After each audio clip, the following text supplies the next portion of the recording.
menunjukkan gurbuz zaman, gurbuz sa'ah, dekatnya waktu yang Allah janjikan akan terjadi. Nah, bagaimana kita sekarang mau menyikapi diri kita sendiri? Ada sebagian adab yang harus didapatkan waktu kita hadir majelis maulid.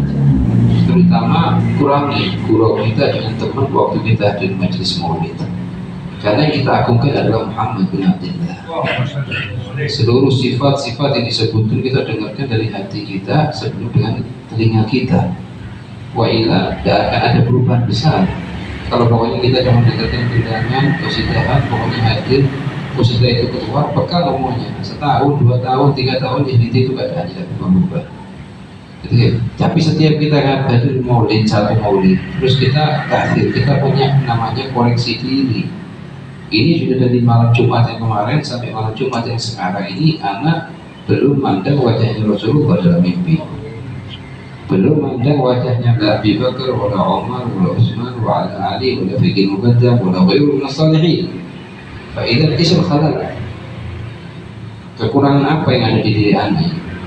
Sebab kalau seandainya aja ini kekurangan di tubuh dia, misalnya sakit, dia akan berangkat ke dokter, akan berangkat cari obat, akan berangkat cari usaha, mungkin keluar kota pun akan dikerjai, akan berangkat ke Surabaya, berangkat ke Jakarta, berangkat ke luar negeri pun akan dikerjai demi mendapatkan kesembuhan badan. Wahal dan alangkah indahnya seandainya ada ihtimam, perhatian yang sama kepada kekurangan yang ada di hati kita, terutama hubungan kita dengan pada Sayyidina wa Maulana Rasulullah SAW.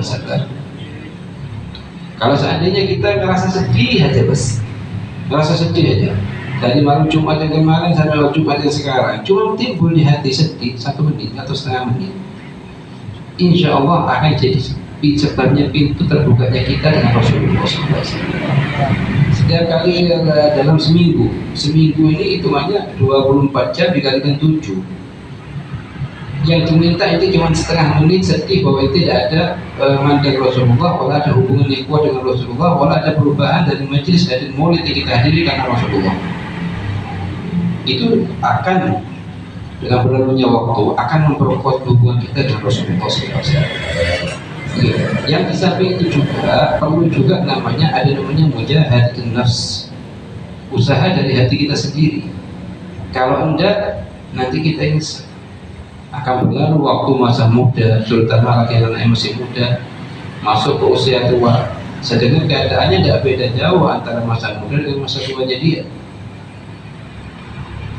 Sekarang tidak mungkin ada ceritanya kita akan berubah kalau kita sendiri tidak mau ada usaha untuk berubah. Contoh misalnya sekarang, dari mulai kita bangun tidur, apakah ada yang masih lupa untuk baca doa bangun tidur?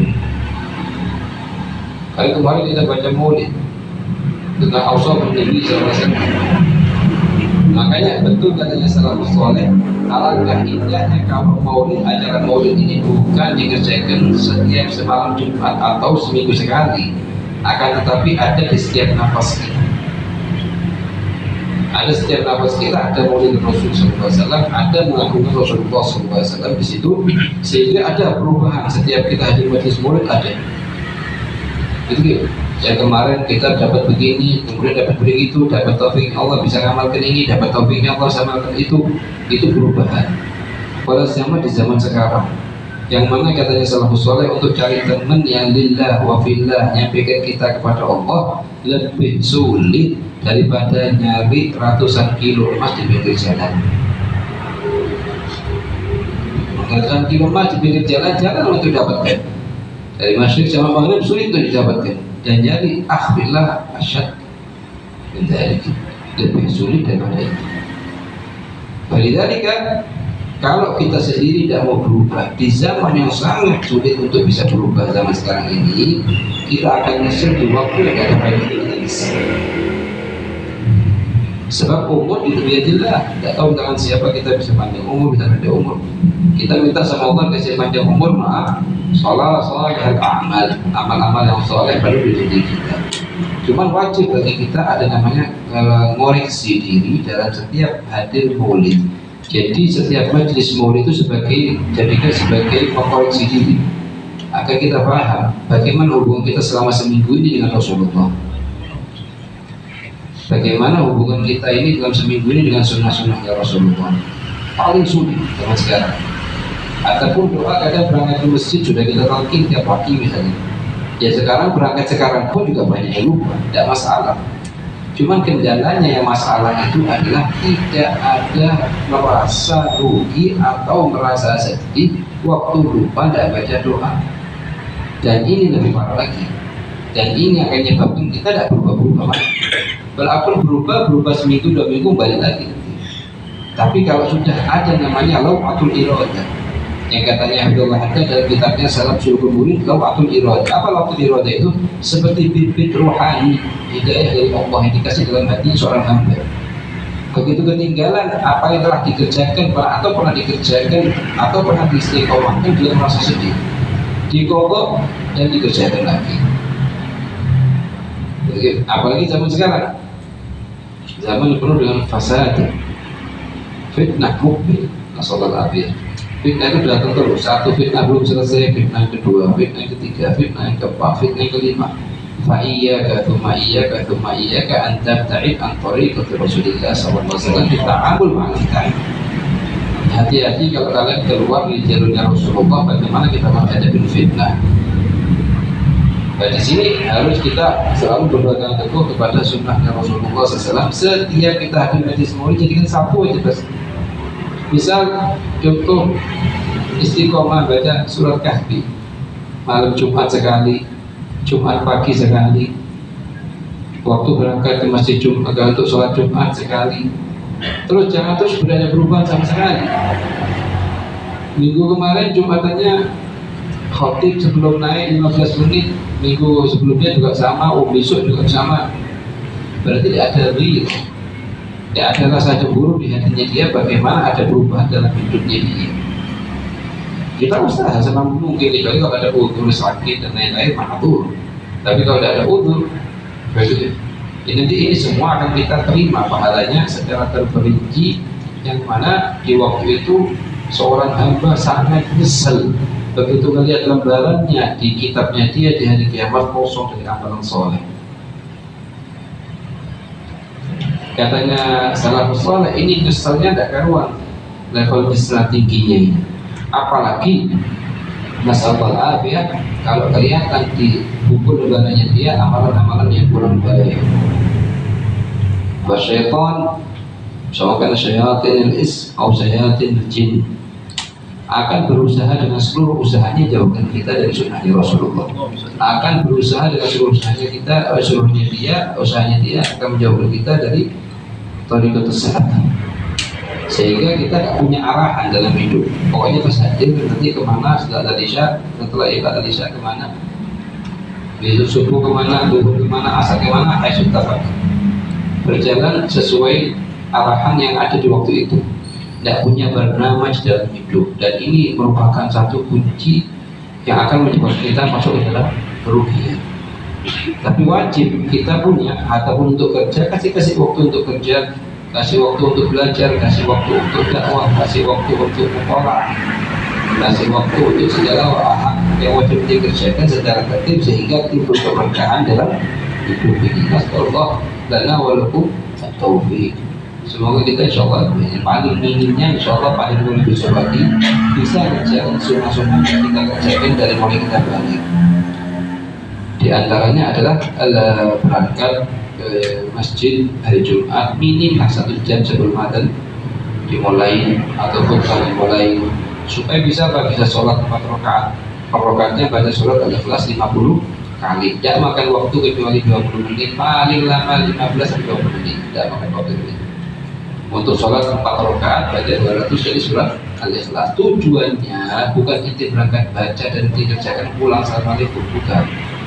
Bagaimana ini manhaj, cara ini kuat di hatinya inti dimanapun nanti berada, mukim atau musafir, tetap dikerjakan.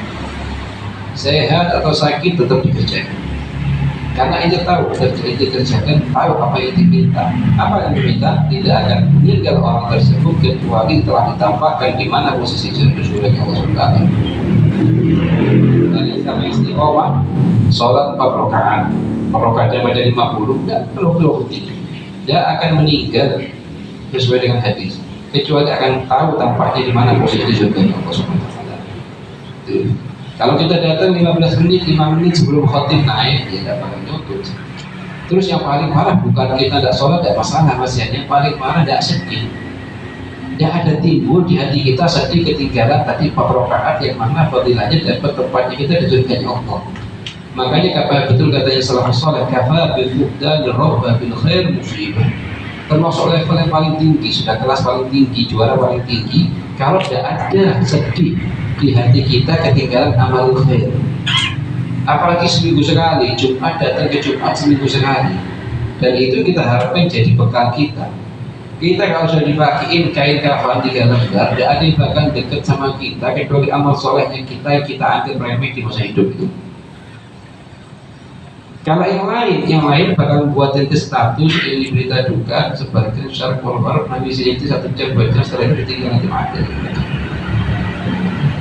Jadi bagaimana kita berpikir tidak usah jauh-jauh dari abah kita, ibu kita, kakek kita, nenek kita, halatinya kita, amatinya kita yang sudah intaqalu ila rahmatillah, sudah pindah ke rahmat Allah. Bagaimana keadaan mereka sekarang? Kita masih ada kesempatan untuk menambah, untuk menyemangatkan diri. Lah keadaan mereka bagaimana? Ini harus kita pikir. Pak Tabiru ya oleh absar. Dari majelis Rasulullah ini bagaimana kita bisa mendapatkan faedah yang perlu kita kerjakan dan harus kita kerjakan. Kali-kali nanti insya Allah ada perubahan. Tapi kalau kita sebatas mendengarkan atau kita sebatas terus kita nyebarkan kabar begitu, tidak mengatakan, tidak bakal merubahkan keadaan kita. Karena kita tidak bakal berubah sama sekali. Atas 10 tahun tidak boleh berubah. Jika kita tidak ada keinginan untuk merubah diri kita sendiri, pegang satu sunnah dipegang, satu sunnah dipegang, setahun berubah ya. Jadi yang tadinya perak jadi emas. Tapi itu butuh sabar, karena iblis akan nyuruh orang-orang lain ketawain dia, bicarakan dia, jadi bahan omongan dia. Makanya berubah. Jangan berubah, jangan mundur, jangan gerak sama sekali. Karena maka nantilah yakin amal karena Allah akan sambung terus jalan. Dan bahkan yang akan mau ini lebih baik daripada yang akan dukung. Kalau itu akan lurus. Tapi kalau itu akan belok kanan, belok kiri, yang akhirnya yang sini, banyak teman itu yang akan dukung. Halaman 2 lagi. Cuman kerugian nanti akan dirasakan waktu ruh tua. Oh nanti anak mau balik lagi ke orang tuanya, anak mau balik lagi ke saudaranya, anak mau buat amalan soleh, maafikanlah. Tidak ada tidak kembali. Kita minta sama Allah supaya dapat taufik ya Allah, setiap majlis apapun kita hadiri bisa membuat kita berubah. Minim aja mas, 1 sunnah kita kerjakan dan kita istiqomahkan, dan jangan dianggap remeh. Termasuk musibah yang sangat besar katanya salafus saleh, kalau sudah tidak ada ghirah, cemburu, terus semangat, sedih itu tidak ada di hati. Tapi begitu kehilangan misalkan sepeda motor, wala kehilangan mobil, wala kehilangan sesuatu yang urusan dunia ini, tegang dia. Jadi kenapa? Karena kedudukan dunia di hati dia tinggi, kedudukan akhirat tidak sama sekali. Dari begitu kena masalah hubungan dunia, pegang pikirannya dia, datang ke orang wali, datang ke orang soleh, datang ke sana, datang ke sini, bangun malam, urusannya ketinggalan urusan dunia. Tapi Allah dengan ihtimam yang sama antara dunia sama akhirat. Sebab katanya orang salafus saleh, orang yang nyamakan antara dunia akhirat dia orang yang ahmad, yang nyamakan. Apalagi kalau tidak ada harganya sama sekali akhirat. Begitu waliyadzubillah. Semua sekarang itu pergi ke pemakaman baru tanya, mungkin satu-satu. Tanya ke mereka, apakah ada kerjaan kalian, aktivitas kalian, kesibukan kalian yang waktu kalian meninggal belum selesai? Semuanya katakan belum. Wah bisa kembali? Ya bisa kembali sama sekali. Siapa yang nemenin mereka? Tanya anak yang paling bakti, suruh duduk sama abahnya sama uminya di makam ini. Tanya, 2 malam, 5 malam, nggak ada malam. Siapa yang nemenin? Amal soleh. Amal solehnya mereka yang akan nemenin mereka yang sejati. Makanya betul katanya Rasulullah dalam sebuah hadisnya, yang teman kita 3. Ada teman nemenin kita sampai ruhnya kita keluar. Begitu keluar harus tinggalkan kita. Soal dia itu harta kita. Yang kedua, nemenin kita sampai kita masuk di kubur. Siapa? Kerabat kita. Ada yang nemenin teman kita. Yang ketiga, ini yang abadi. Nemenin kita sampai hari kebangkitan, yaitu amal solehnya kita. Alangkah alangkah indahnya kita buat. Sekarang anak kepingin, atau mungkin yang 99,9% dari yang hadir kepingin punya lembaran baru, ingin lebih dekat ke Rasulullah. Bagaimana caranya? Keinginan satu tanpa ada usaha, tidak ada faedahnya. Anak cuma keinginan, anak cuma mau punya semangat begini, tidak ada perubahan, tidak ada usaha, tidak ada bedanya.